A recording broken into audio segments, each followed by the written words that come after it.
Hello, my name is Kevin and welcome to the Love Decanters channel. So this is the tale of my trip to Village Antiques Market in Weedon, got to get it right. And yeah, it's a place that I've been going to, I don't even know how long I've been going there, way over 20 years, I'm pretty certain. Yeah, more than 20 years. And I bought a lot of furniture in there, especially since I moved to Northampton. It's always been a good place for furniture, and the lady that now owns it is a furniture dealer. So yeah, she's a really nice lady, very welcoming, and yeah, it's a good place to go. There's always bargains and bargains, because I think their philosophy is get it in and get it out. Yeah. And during this visit, I put my hand in my pocket 3 times. Yes. And 2 of those times was I barely got in the door. So this is going to be a multi-parter because it's a big place, and 2 of the things I buy will be in part 1. Yeah. So. And yeah, it is the last of the big spenders here. Not. So, with that said, let's get on with the film. So today I'm at the Village Antiques Market in Weedon, which is on the High Street. You can just hear something going by, which is down there behind me. There's a bit of parking in here. I'm parked out on the High Street because I came before they opened. So yeah, this is a big place. They've got this little bit down here. Point, there we go, point. That's it, get it right. And there's 3 floors in there. There's like a basement, and it's all, you can see it goes all the way along. Oh, and it goes down the corner. All this bit down here is there as well. So yeah, it's a big place, and there's going to be lots of glass, I'm sure. I've not looked around properly, but yeah, it's going to be lots. I'm in the little side room down here, and yeah, this is one thing about Weedon Village Antiques Market is it's a great place for furniture. A lot of my house is furnished out of here, and the prices are really good. I mean, I know this is a copy of a sort of like 17th century chair, but look at all this work. Look at that. So this is probably still over 100 years old. And yeah, 17th century style, so they're not selling it as anything it's not. Yeah, so yeah, the things in here. Look at this looks French. Oh, maybe it's English. Let's see what they say here. I think it's English actually. Yeah, credenza. Oh, I didn't look down. Yeah, it's very ornate. So this is late 19th century one, or mid 19th century they've got on it. Yeah, actually, looking at this, yeah. But, yeah, things are, you know, look how fancy that is, with all this inlay, walnut figuring, and, yeah, £385 if you want a fancy sideboard. Even standard, I'm not even looking at these prices first, but I bet this is not much. £325. Oh, yeah.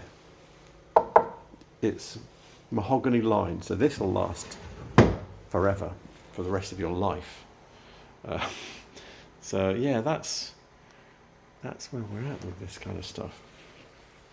Or even this little chest here. So this would be maybe 17th century. We've got Georgian down, and it's 240. So you get some of this 300 years old for 240 quid. Come inside. This is just inside the entrance here. If you're looking for a different kind of pram, here you go. And yeah, it goes all the way down there, and it's got like side rooms all the way down. And then when you get down to the bottom, you can go to the right, and you can go upstairs, and you can go downstairs. So yeah, let's get on. So this is the first glass I found. I don't recognise any of these bits. I mean, I bet it's.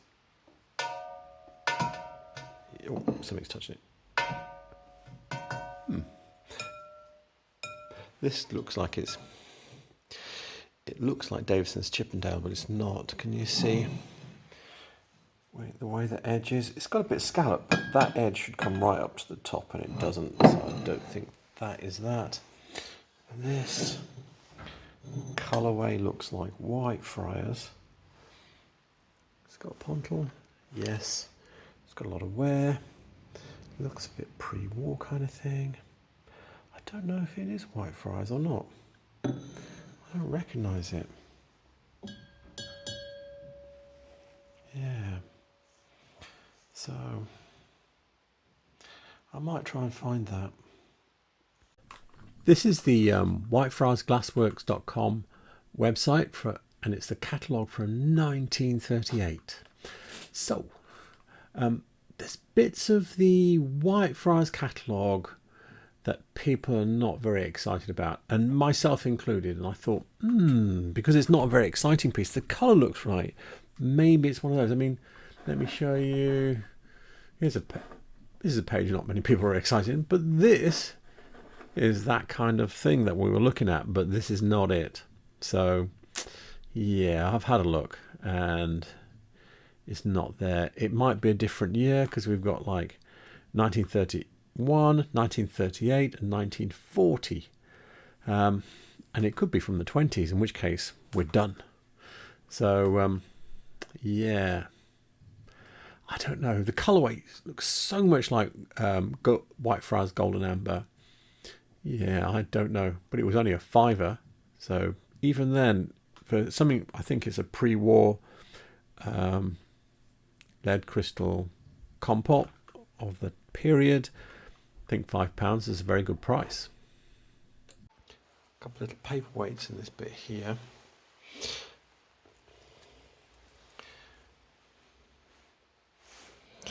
No, there's nothing written on this one. It's a bit of a weird one, isn't it? It's got a very polished base. They said Swedish question mark. Yeah, I would say Swedish question mark too. And then there's this one here. Oh, it's a little lady and a child. Oh. And it says Sweden, and it's got a big R. I can't read the name above, but I know that's I don't even know how to say this. Regmere. I wonder if I can find. I don't know if there's any catalogues for that. If there are, I'll look it up. But I will try and find it anyway if I Google it or something. Because £10. Yeah, we'll see if we can find that. I would like to show you how a fruitless search works out. So I go to my own database of catalogues. I've got one, Ridgemere one for 1860. That's no good because I'm sure it's more modern than that. So I'll go online, go to the Bergdala Glasstechnica website. Do they have any more? And I think this is where I got the 1861. They've also got a link to an 1879 one, which is no good either. I know it's over here somewhere. Where is it? Where did I put it? I can't remember now. Yeah, here it is. It's in the Glass Musterbutch website, and you can only download. You can't download these pages. You just have to go through them individually. So then I did a Google search, did a load of different searches. Didn't find it. It does look like this artist here. Okay, with the eyes done, where it's just pressed in with a little ring is the same. So the little birds look the same, and these little squirrels. 20th century glass. Go to 20th century glass. Here we go.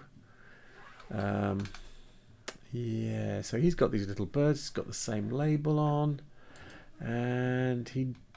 Other than the fact that they've got the label on, he doesn't seem to know any more than we do, because he's got Scandinavian bird made by Regency, that's it, and the label. Thank you very much. I can read that much. So, your last chance here.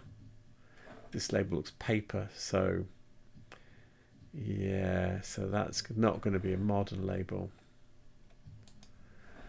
go to Regency, is still going. Here they are. This is their website. I went through all of their products. They've got 141 products. It's nearly all tableware. There's no paperweights anymore.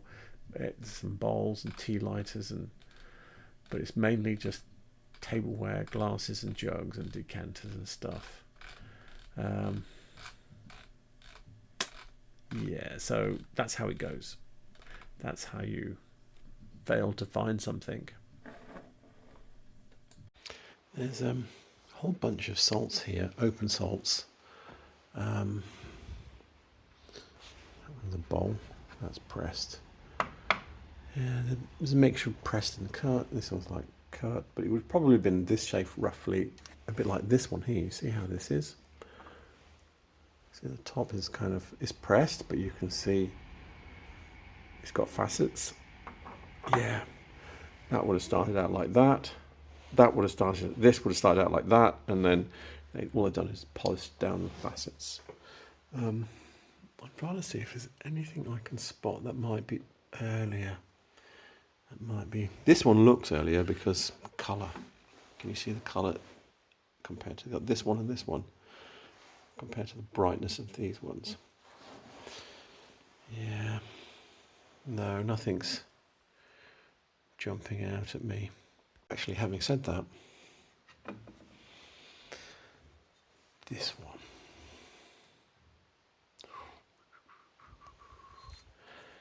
Yeah.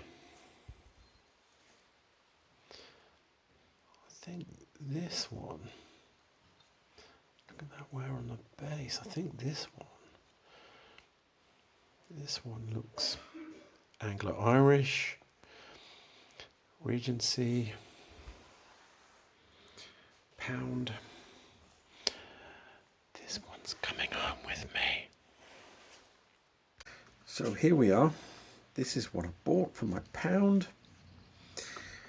Why do I think this is a Regency, not just a 20th century job? Okay. First of all, yeah, it's got a lot of wear on the base. Now, it could have been in a hotel, which would make it like that. But it's got little dings as well. I would expect that this is coming on to 200 years old. Now, one of the things, all the little sharp edges of the things are all a bit dinged as well. So, yeah, I would expect that. If it didn't have that, I would be worried. But let me show you one of the giveaways.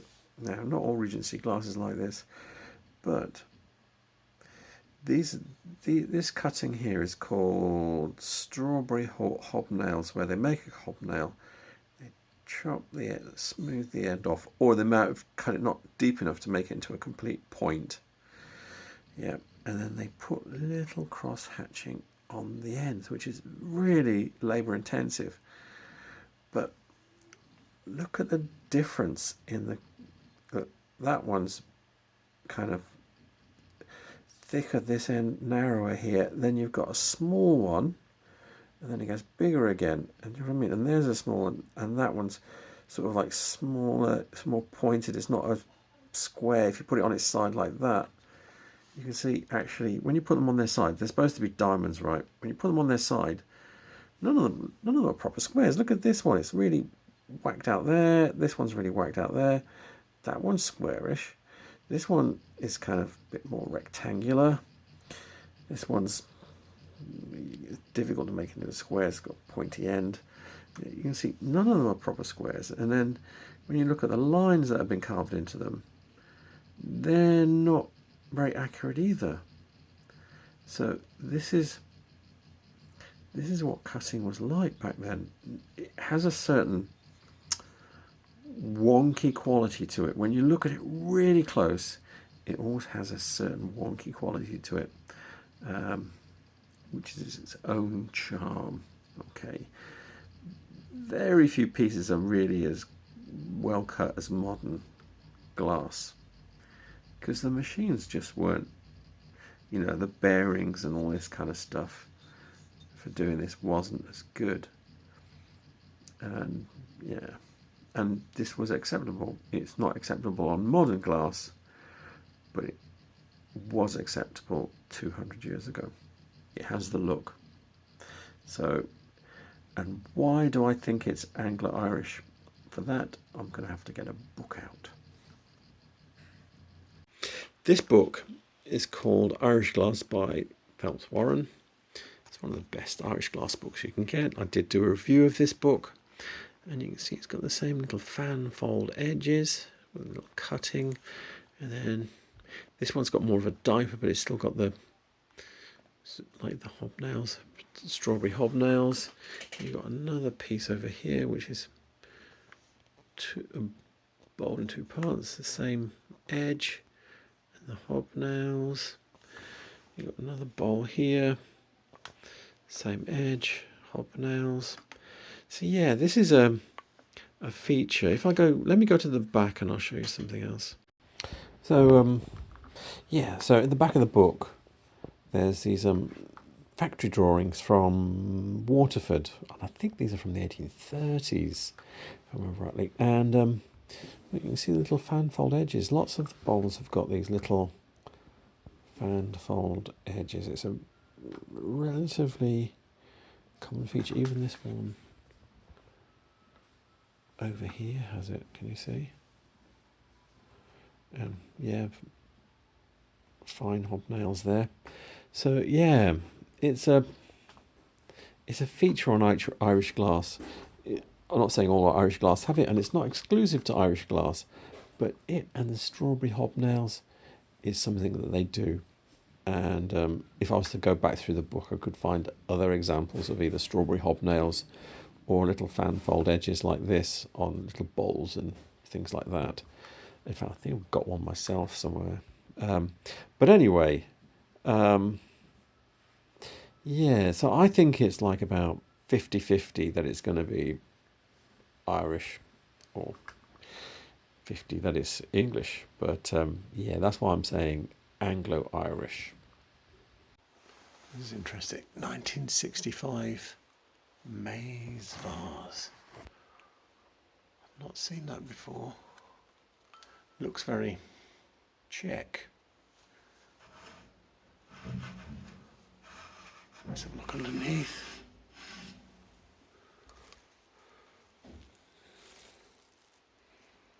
Nope, I'm no wiser. I'm going to try and figure that one out.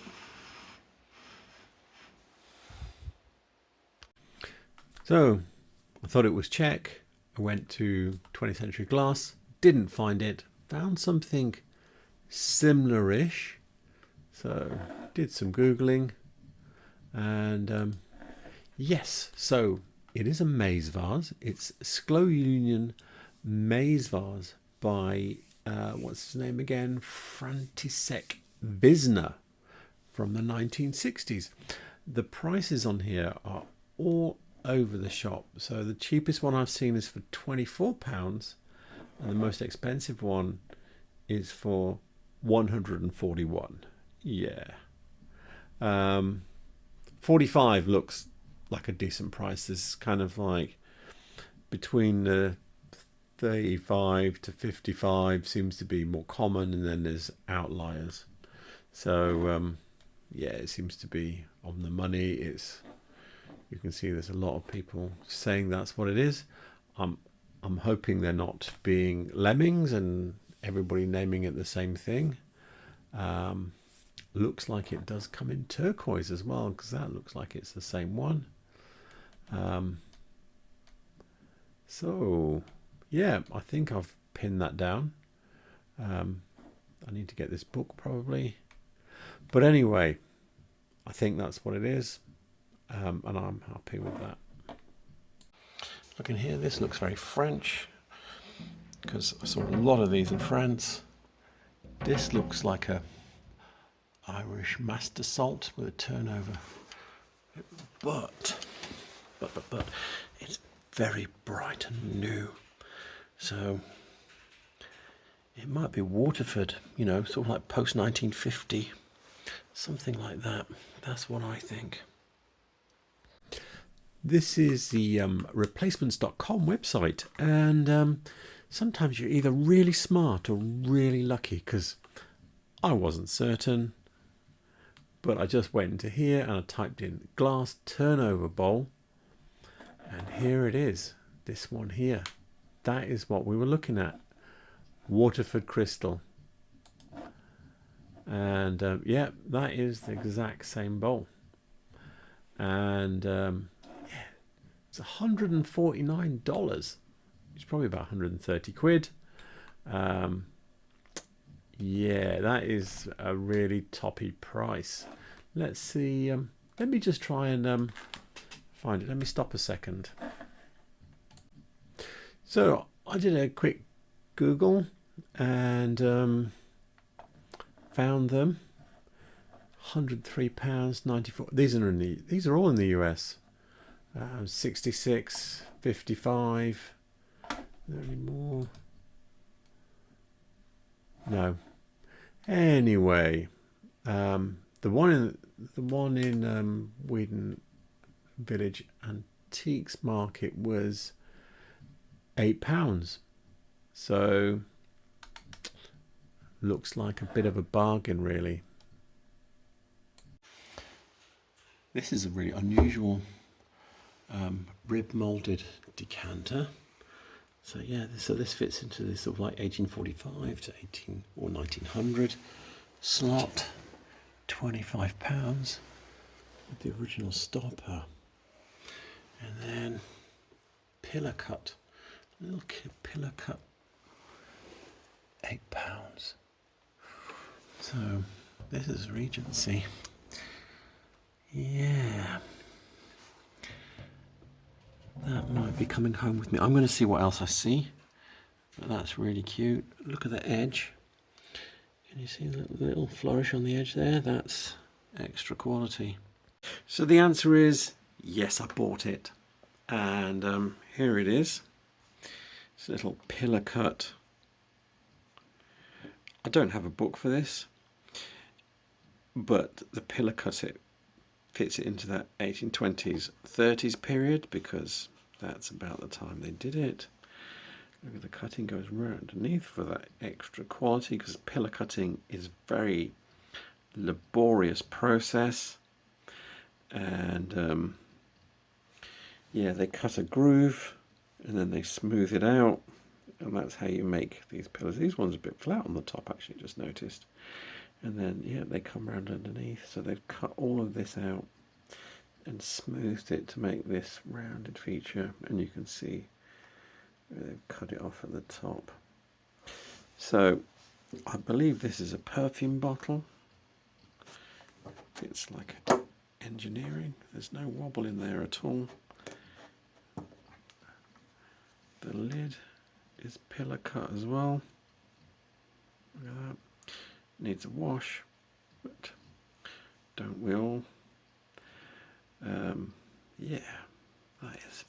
So I believe this is a perfume bottle, because see these little notches. Yeah, that's a feature you get on perfume bottles. I have another perfume bottle here. Dun, dun, dun. Here's one I bought earlier, like it about 15 years ago.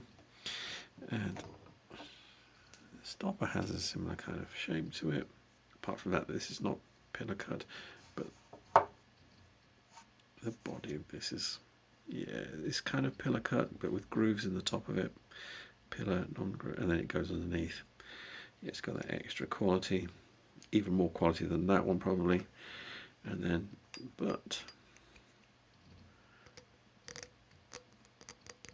little notches. So yeah, this one is a bit like a cruet, but it's too short, and those little notches tell me, yeah, it's a perfume bottle, because other bits that I have that are perfume bottles have these little, from the same period, have these either little notches or little grooves around the top. Don't know why. That's what they did. I didn't make that up, not my rules. But anyway, yeah, it's a perfume bottle, and it's about 200 years old, and it was £8. So I'm really happy with that. I'll show you these. These look early Victorian. Can you see the shape of the stoppers? The ones behind, those are really unusual. I'm wondering if they're not English. Look at they've got cup mouth neck, pouring lips. Can you see that? £25 each. I think they look like something that France, you know, something like Baccarat or someone like that would do. These are very English. Those don't look so much. You've got another little rib malted bottle here. Not so exciting. This here, though, I believe this is Stuart Crystal. Probably either Victorian through to the 1920s. I think this is in the 1927 catalogue, so I'll be able to show you that. So I'm looking at the Stuart Crystal catalogue from 1927 that I downloaded from the Stuart Crystal Collectors Facebook group. And yeah, so this is the decanter that was in my mind. It's not quite the same in that one is like got hobnails all the way down the side of this, rather than this pattern here. So I looked in the 1938 catalogue here. So is this, I think it's this blown body. I've seen others with slightly different patterns as well, I think. Now that I'm sitting back and thinking about it. I'm happy that it's Stuart though, because yeah, they're the only ones I know that did this cruciform decanter like this with the facet stop and everything. What's interesting, because I'm me and need to be certain, so it doesn't appear in a 1938 catalogue, and I thought, I have all those drawings, I have everything that came after the war, and near the beginning, I've been all the way right through the whole thing, I found this one and this one, which I think means that they tried to revamp the use of this shape after the war, but with a different stopper shape.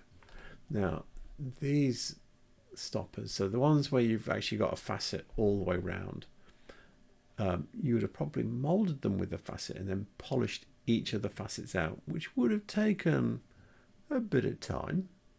So these ones would have been cheaper to do, and it's like a modernization of the previous one. So, because post-war, I suppose some people might think the round faceted balls are old school, and a lot of, you're not actually seeing much of it here in the decanters that are here at this period. I think there might be one earlier on. Yeah, there's that one there. But yeah, there's not much of it going on. So I think it's Stuart Crystal. I think it's pre-war. It might be as old as Edwardian though. Yeah, difficult to tell without getting out, have a good feel of it, see if it's marked even. But anyway, I'm happy because I have one in the shed, and that is a Stuart one, and to my eyes it looks like it's out of the same mould. So yeah, I'm happy that it's Stuart Crystal. So I hope you enjoyed that. I enjoyed it. It was a really good visit. There was lots of nice glass. I think I missed a lot, especially towards the end. I was getting tired, yeah. But that's going to be like in about part 5 or 6, because we've got a long way to go yet. So anyway, all the references I used will be in the description below. Details for the Village Market Antiques, Village Antiques Market, get that the right way around, in Weedon will be in the description below as well. And yeah, if you're coming to Northampton, Weedon is a good place to do because there's 2 other places as well. And yeah, so please remember to like and subscribe. It helps my channel, helps me keep going, motivates me to keep going. Anyway, thank you for watching and have a good night.